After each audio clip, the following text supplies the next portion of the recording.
আমার 13টা দফা আমি আপনাদের সামনে তুলে ধরছি। আমার প্রথম দফা রাজনৈতিক কাঠামোগত সংস্কার। এই রাজনৈতিক কাঠামোগত সংস্কারের মধ্যে আরও কয়েকটি সংস্কার আছে। সেগুলো হচ্ছে নির্বাচন কমিশন গঠন, তত্ত্বাবধায়ক সরকার গঠন এবং জাতীয় নিরাপত্তা এবং বহিঃশক্তির আক্রমণ বা যুদ্ধা করণীয় বিষয়ে সিদ্ধান্ত গ্রহণ। ঠিক আছে। রাষ্ট্রপতি ও প্রধানমন্ত্রীর ক্ষমতার ভারসাম্য, রাজনৈতিক দলসমূহের অভ্যন্তরীণ সংস্কার, আওয়ামী লীগ দল ও জাতীয় পার্টি। আমাদের দ্বিতীয় দফা হচ্ছে প্রশাসনিক সংস্কার। দ্বিতীয় দফা প্রশাসনিক সংস্কার। দ্বিতীয় দফা পুলিশ অভ্যন্তরীণ শৃঙ্খলা রক্ষা বাহিনী সংস্কার প্রস্তাবনা।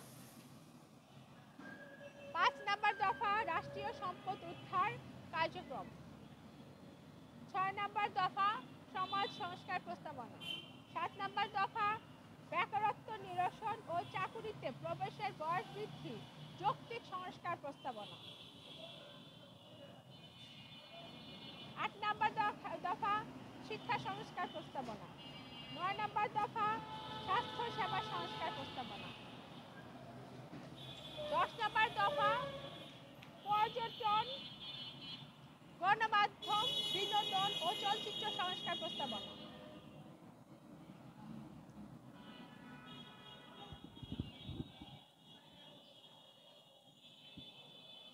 11 নম্বর দফা ক্রীড়া পরিচালনা সংক্রান্ত প্রস্তাবনা। 12 নম্বর দফা জুলাই অভ্যুত্থান ও ভারতের সঙ্গে চুক্তি। 13 নম্বর দফা নিরাপদ সড়ক চাই।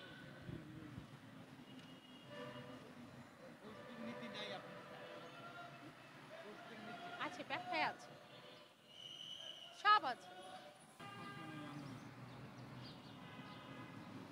এতদিন তো করছি আমরা সরকার পতনের স্বৈরাচার পতনের আন্দোলন। স্বৈরাচার পতন হয়েছে, এখন রাষ্ট্র সংস্কার প্রয়োজন। রাষ্ট্র সংস্কার না হইলে আবার নির্বাচন হইলে আবারও তো সেই স্বৈরাচারের জন্ম হবে। এখন থেকে তো স্বৈরাচার একটু করে জন্ম নিচ্ছে দেখছি। এই আবার এরাই যদি আবার ক্ষমতায় আসে আবারও স্বৈরাচারের কবলে পড়বো নাকি? স্বৈরাচারের কবলে যেন আর কোনোদিন না পড়তে হয়, যার কারণে আগে নির্বাচনে আগে রাষ্ট্র সংস্কার চাচ্ছি এবং রাষ্ট্র সংস্কার করার পরে নির্বাচন হবে। দেশের সার্বিক বিষয় নিয়ে কিছু বক্তব্য দেন। এই যে বর্তমানে নারী ধর্ষণ বা শিশু ধর্ষণ রয়েছে বা দেশের বিভিন্ন জায়গায় চুরি ডাকাতি হচ্ছে, এটার কারণটা কি? আপনার চুরি ডাকাতি তো আগে থেকেই হয় এবং ধর্ষণ তো আজকে নতুন না। ধর্ষণ বলেন, চুরি ডাকাতি বলেন, এগুলো তো আজকে নতুন না, এগুলো আগে থেকে চলে আসছে।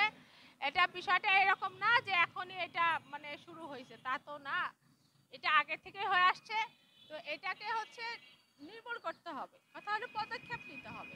তো আগে সরকারের পদক্ষেপ, আগে স্বৈরাচারও পদক্ষেপ নেয় নাই, স্বৈরাচার পদক্ষেপ নিবে কিভাবে? স্বৈরাচার থাকছে নিজের স্বার্থ হাসিল করার তালে, স্বার্থ হাসিলের তালে ছিল, তাই সে আপনার এই দিকে দৃষ্টি দিতে পারে নাই, তাই এইগুলো নির্মূল করতে পারে না। কিন্তু বর্তমান সরকারকে বলবো, দৃষ্টি আকর্ষণ করব, এই যে ধর্ষণ, এই যে চাঁদাবাজি, চুরি ডাকাতি হচ্ছে, এই দিকে দৃষ্টি আকর্ষণ করেন এবং কি এগুলো নির্মূল করেন।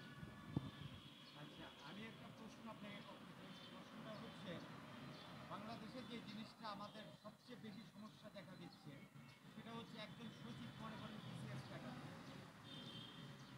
বা সচিব বা পুলিশ প্রধান বলুন বা যারা আছে এই জাতীয় ব্যক্তিত্ব, তাদের বিসিএস ক্যাডার, কিন্তু দেখা যাচ্ছে যেমন বিএনপির সময় ছিল এই স্বরাষ্ট্রমন্ত্রী ছিল লুৎফুজ্জামান বাবু, সেই ক্যান্ডিডেট পাস, বা আওয়ামী লীগের টাইমে হাফিজ সেলিম, সে কিন্তু তেমন একটা লেখাপড়া জানত না। সে যদি ওই সময় যে চেয়ারে বৈশা বৈশা অফিসার ওইখানে আমার টাকা লাগবো, চুরি টাকাতে ওইটাছে ওটাই করো, এই সমস্ত সংসদ সদস্যকে আপনারা কীভাবে নির্মূল করবেন? কারণ এটা তো নির্মূল আমরা করব না, এটা নির্মূল সরকারকে করতে হবে। কীভাবে একটা পরামর্শ মানে আপনি আসলে মানে কোন নির্মূলটা যাচ্ছেন? শিক্ষিত যে শিক্ষিত মানে যেটা হচ্ছে আপনার কথা হচ্ছে এরকম যে রাজনৈতিক যে বড় বড় মাধ্যমগুলো সেখানে শিক্ষিত জেনারেশন আসতে হবে, যেরকম বিসিএস ক্যাডার একটা পদে শিক্ষিত জেনারেশন আসছে, ঠিক সেরকম রাজনৈতিক যে বড় বড় মাধ্যম সেখানে শিক্ষিত জেনারেশন আসতে হবে। হ্যাঁ, আপনি এটা বলতে চাচ্ছেন?